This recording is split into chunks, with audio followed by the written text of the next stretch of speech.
You're just trying to flex your camera skills to impress MJ. Then boom! A thick radioactive spider drops from the ceiling and hits you with a toxic love bite. Next thing you know, your fingers are leaking glue, you're sticking to the ceiling like a broken AC duct, and you're webbing through the city. Not out of your butt, thankfully, but close enough.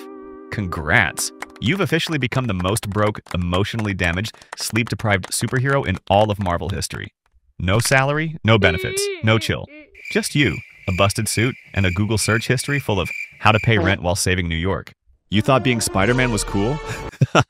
Lol, no, you're broke, sleep-deprived, and wanted by the police in spandex. Your suit stinks. Your love life is a web of lies. You fight crime for free and still can't afford rent. With great power comes great debt, no insurance, and zero bitches. Being Spider-Man isn't heroic. It's a full-time job with no salary and a high chance of dying stupid. You're aggressively minding your own business on a school trip. So invisible, NASA could use you to test stealth cloaking. You're not cool. You're not rich. You're Peter Parker, a walking background character. Even your crusty backpack is roasting you silently. You're taking pictures of MJ, telling her it's for a project. Sure, Peter. A jerking project, maybe. Yeah, boy. Then bam, a radioactive spider, probably microwaved to hell, falls from the ceiling and bites your hand like it just swiped right. No warning, no boss fight. Just one toxic nibble and it vanishes like your self-esteem. You can't even slap it. This ain't no mosquito champ. It's your destiny with legs. Next morning, your body's glitching. Your bones are cracking like bubble wrap. Your hands, stickier than your browser history. You touch a doorknob, it rips off. You sneeze, boom! Nose launches a spider missile straight into the TV. R.I.P. Samsung, you deserved better. Your senses? Overcooked. You're itchy like you bathed in poison ivy, Googling, am I dying or turning into a spider at 3 a.m.? The internet's like, see a doctor. Wow, thanks WebMD. Too bad superheroes don't get insurance. You're failing school. Still bullied. MJ still doesn't know you exist. Why would she? You're literally trying not to crawl on the ceiling like a demonic bug during algebra. And high school? Sure, it's hell. But this is budget horror movie meets puberty on crack. Everyone else is filling out college forms.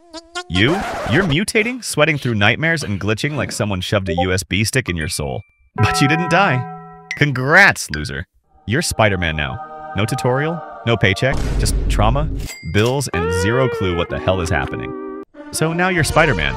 Sounds cool, right? Wrong. You fight crime all night, save the whole city, and nearly snap your spine doing flips off rooftops, and your reward? You're broke. Rent late again. You can lift a car but can't afford a sad little sandwich. Your landlord wants cash and his daughter wants you. You have $12 and some coins from the dinosaur age, known as 2004.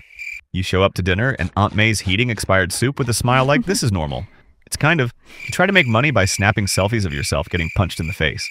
Jameson smiles like he's doing charity, hands you $25 and roasts your entire life. What a generous boss. Your suit is dying slowly. It smells like body odor, blood, and broken dreams. You fixed it with duct tape. The eyes are crooked. You look like a sweaty mascot. Nobody pays you. Nobody helps. You stop a mugger, politely ask for a tip, and they stare at you like you kicked their dog and ate their lunch. No money, no team, just bruises, guilt, and a city that treats you like a fire extinguisher, forgotten until everything's burning. You cry. Your tears clock out early. You wipe your face, take a deep breath, and jump back in. Because your fridge might be empty, but the streets? Oh, they never take a day off. You finally think, okay, life can't get worse. Life hears you and says, bet. Someone shoots your uncle. Not a big evil villain. Not a space lizard from Jupiter. Just some random dude with a gun. And why? Because you were 5 minutes late. That's right, 5 minutes. Congratulations. You're now officially the CEO of Guilt. The only person who believed in you? Gone. And the world? Oh, it keeps spinning like it's got better things to do. Aunt May's crying. The cops shrug and fill out paperwork. And you? You're standing there like a statue made of guilt.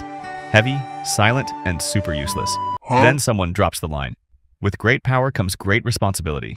Wow, thank you. What a perfect time for a motivational poster. Now you hear that line every single day. It replays in your head like a broken ringtone. You keep thinking, maybe if I ran faster, maybe if I said something. And sure, nobody says it out loud, but let's be honest. Yeah, it was your fault. But don't worry, you didn't become a villain. You just got emotionally steamrolled. Now you wear the mask, not to be a hero. You wear it so you don't completely fall apart on the inside. And yep, you're still expected to save the world. Isn't that fun? You like someone. Adorable. You think maybe you can have a normal relationship. Spoiler, you can't. You ask her out. She says yes. You actually show up on time. You even wear deodorant. Truly a miracle. And then, a whole building decides today's the day it explodes. You vanish mid-date, texting, "Sorry, family emergency." Line number 87 and counting. And don't worry, I'm sure she totally bought it. Nothing screams romance like ghosting someone during appetizers. She waits. She forgives. How sweet. You show up with flowers, totally pretending you're not limping like a tired action figure under your hoodie. Next time, same drama, different day. She starts asking questions. You throw half-truths at her. She cries. You lie, she walks. And honestly, you can't blame her. Who wants to date someone who disappears faster than a free pizza slice at a party? So you try honesty with the next one. She laughs, or gets kidnapped. Sometimes both. Ah yes, romance. Now you don't even bother. You say, "I'm busy." But really, you're just tired of people leaving like it's their full-time job. You still think about them. But the texts? Oh, they can sit there, unread. You thought the spider bite was the worst part? Nah, that was the tutorial. Now, you're fighting a giant sand guy, a flying billionaire with anger issues, a massive lizard in pants, and surprise, your clone who somehow has better hair. All in 1 week. Half your enemies used to grade your homework. The other half just hate your face. And no, they don't hate Spider-Man. They hate you. They know your name, your address, and yeah, one of them actually went on a date with your aunt. So, good luck out there, champ. You're basically in a group project with chaos. Your day starts with a dude throwing a car at your face. By noon, a goo monster wants to turn your stomach into a snack pack. At night, your evil twin is out here flirting with your crush and stealing your whole life, hair gel included. You've been buried, poisoned, hypnotized, and even turned into an actual spider. Yes, a spider, like 8 legs, and somehow you're still alive. Don't ask how. Seriously, we don't know either. You've seen timelines where you're bald, divorced, or just straight up dead. Honestly, not a big change. The villains get fan pages, you get wanted posters, and the city still thinks you're the problem. You've got super strength, super reflexes, super senses. You still can't sleep through the night. Not because mosquitoes give up on you, cause your nightmares are louder, scarier, and way ruder than any villain. You wake up sweating, heart racing, convinced someone's screaming for help. Sometimes it's real, sometimes it's just in your traumatized head. You don't talk about your trauma, not because you're brave, but because unpacking that mess would take time, money, and probably a licensed wizard. And therapy? Oh, absolutely. Right after you pay rent with your mighty $40 paycheck and treat yourself to a 5-star dinner of dry ramen and sadness.